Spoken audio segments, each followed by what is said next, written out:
Hi guys, it's Izzy, and in today's video I'm going to be doing a video about books that changed my reading taste. This was fully inspired by Emma Books. I'll leave her, I think she's done 2 of these videos down in the description box, full credit to her. But I thought that this was a fun idea. Basically I'm just going to be talking about books that I read, maybe like something from a genre for the first time, or an author or a style for the first time, and that then proceeded to change my reading taste and made me read more of those books or made me read differently. And I have quite a few of those books. I'm going to be talking kind of in the last like 4 years rather than like when I was a child or a young teenager or anything, because books changed my taste all the time back then, but this is in like the last few years, because otherwise we would be here all day, because I have a very changing reading taste. So let's get started on this, I guess. Yes, my hair looks terrible, we're just gonna roll with it. It's fine. And the sun's actually out in England, I know, so my arms get to come out. How exciting for us.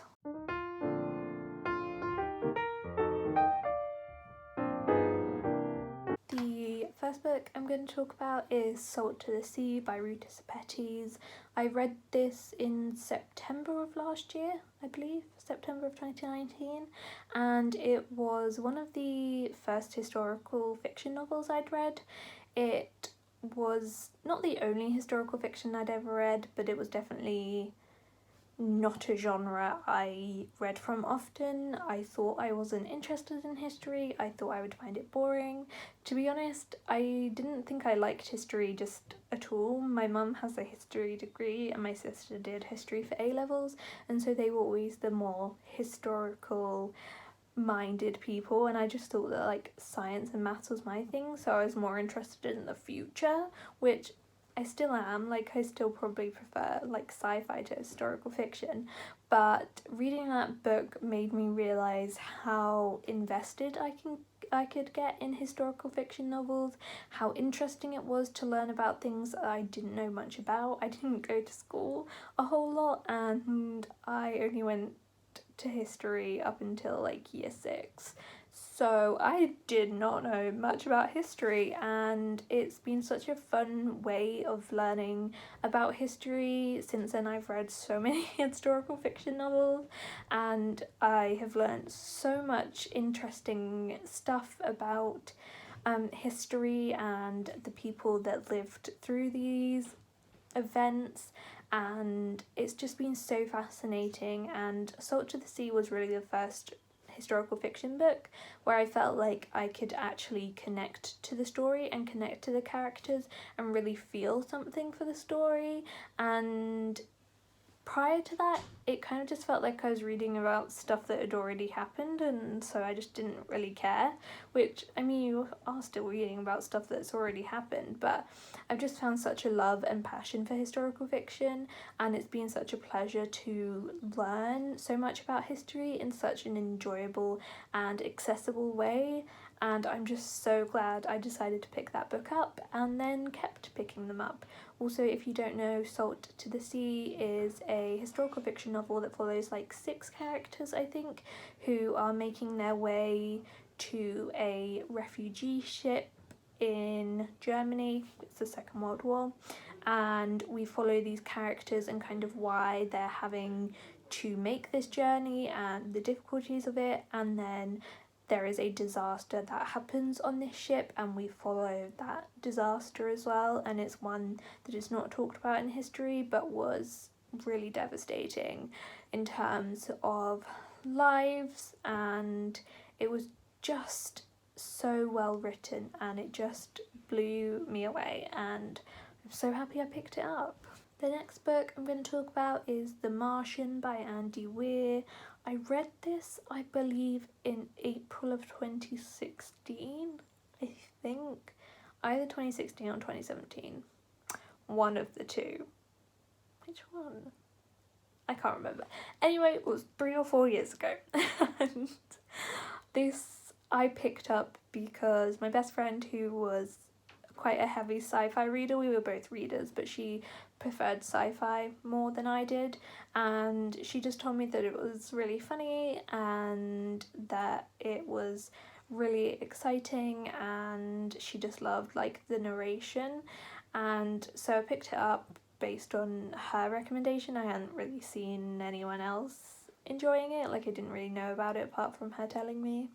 And I picked it up and it made me realise that I can really enjoy sci-fi. Up until that point I read very little sci-fi, and now I don't read it a ton, but I do love it when I read it. There's just not that many books I read that are sci-fi. It doesn't make up like a big part of my reading, but I do love sci-fi, and it was mainly because of that book. That book made me realise that I could enjoy sci-fi, that I could enjoy heavy sci-fi, because there is a lot of science in The Martian and it is quite dense, but it was still so witty and funny, and I found it so thrilling, like being on this planet that was, you know, so unknown, and all the disasters and all the ways things could go wrong, while also learning a lot about science and space missions. And I know it's obviously not all totally accurate, but I know a lot of it is accurate. And it was also an adult book, and I was reading this at like 16, I think. And again, it kind of reinforced that I could enjoy adult fiction, and that wasn't too difficult for me to read, and it was still super enjoyable for me to read rather than like YA or middle grade. And yeah, it just really made me excited about science and sci-fi. And prior to that, I'd kind of thought sci-fi was like, I don't know, for like those geeky nerd boys who are just angry on the internet all the time. But that book made me realise that I could love sci-fi too. So yeah, I'm obviously really glad that I picked that one up too. If you don't know, it's about a man who goes on a Mars space mission with his crew team, and they have a storm happen while they're on Mars, and he gets injured and they think he's dead, and they leave Mars and leave him behind on Mars, so he has to survive. It's great. Read it. Another book that really changed my reading taste was Little Women by Louisa May Alcott. As much of a reader I am, I've read my entire life. I taught myself to read at like age 2, and I've never stopped reading. I have never been one for classics.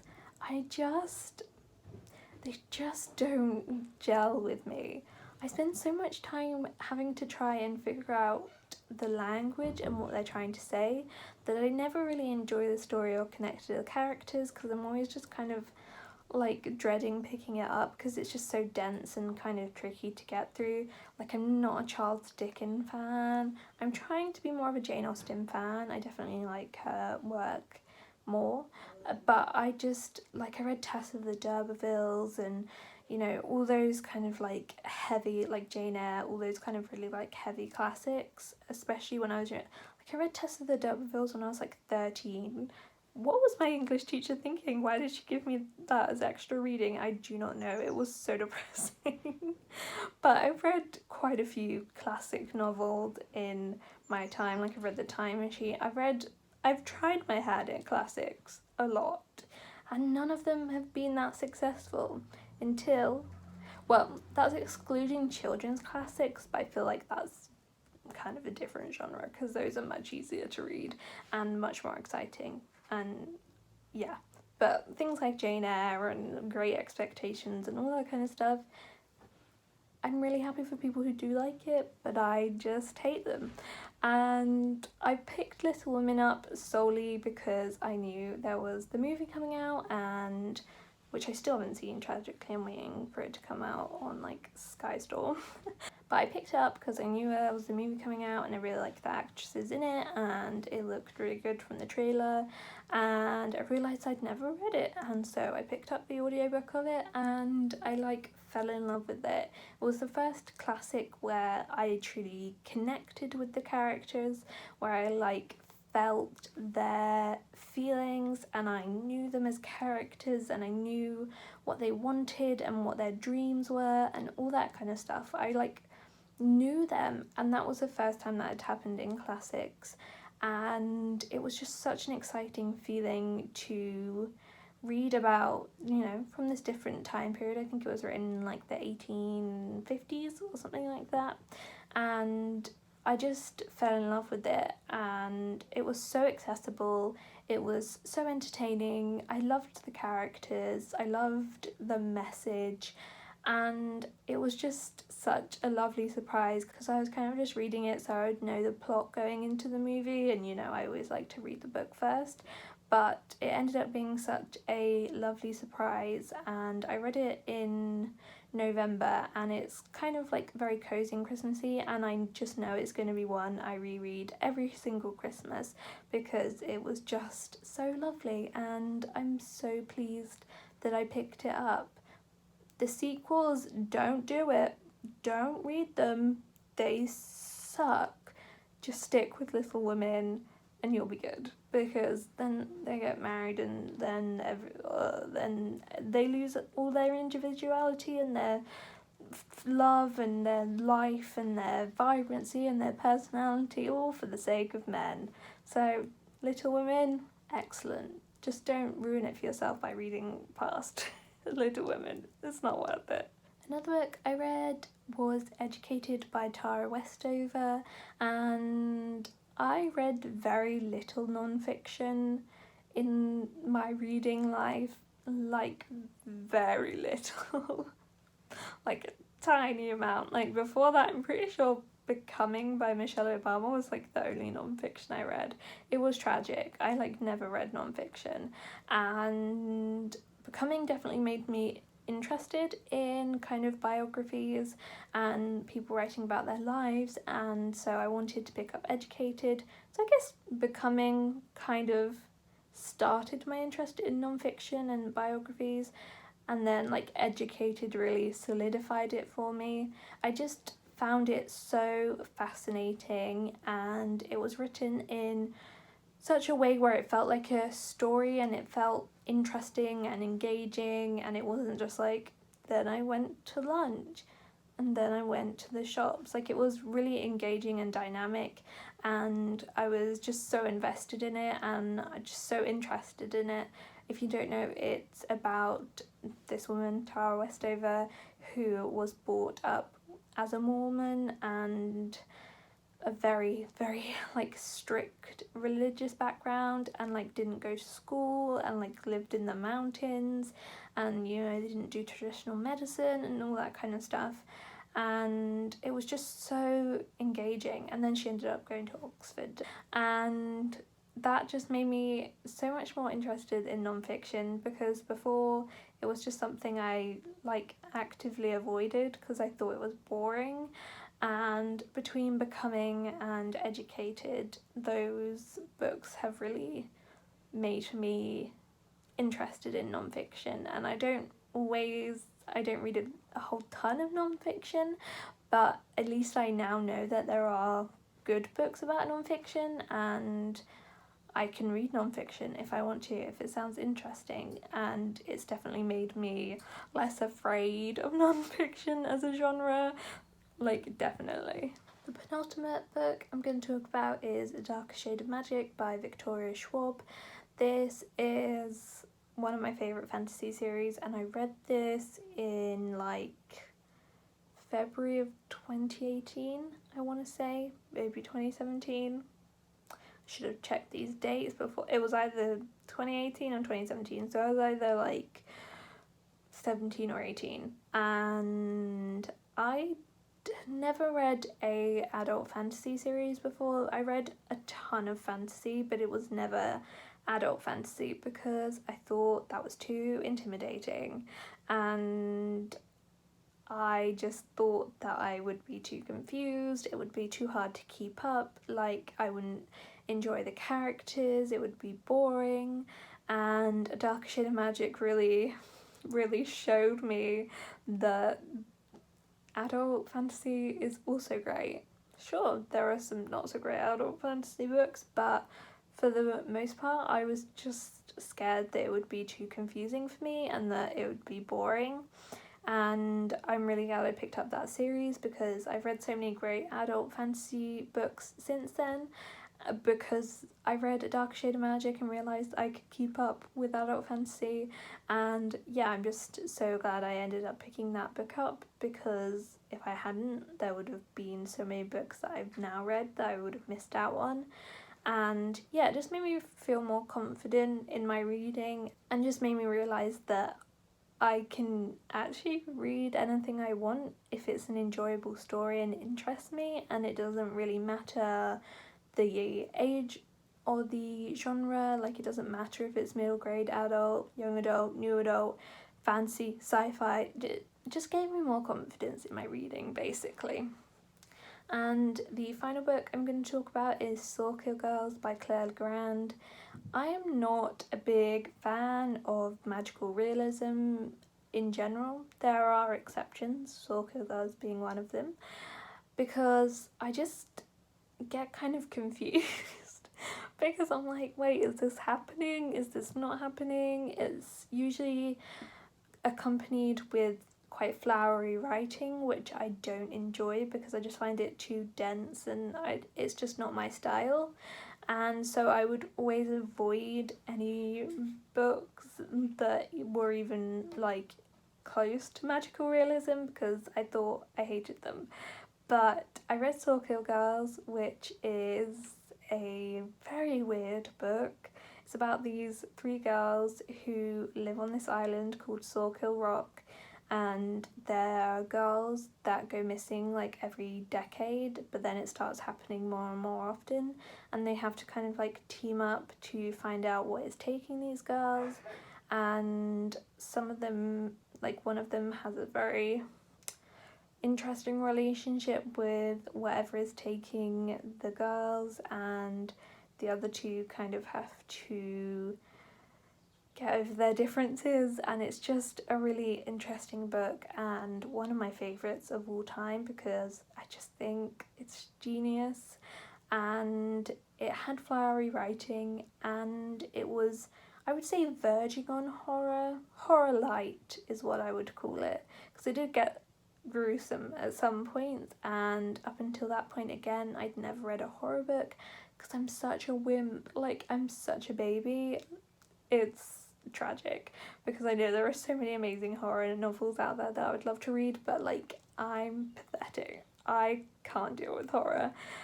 Also, if you have any good horror recommendations without like body horror, please leave them down below, because body horror is like the main thing that keeps me away from the horror genre, just because of like my medical background and stuff, like, and my like chronic illness. I don't know, it just makes me feel weird. I just don't like it, but I do kind of want to start getting more into horror, so if you have any recommendations, please leave them in the comments down below.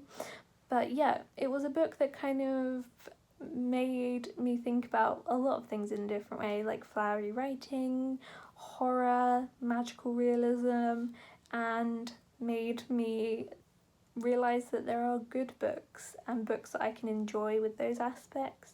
And obviously it doesn't mean I like now love magical realism, because I still just don't like it that much, but if a book now sounds interesting or is written by an author I like, or you know, I feel like now I can at least give it a try and not be like terrified of like flowery writing.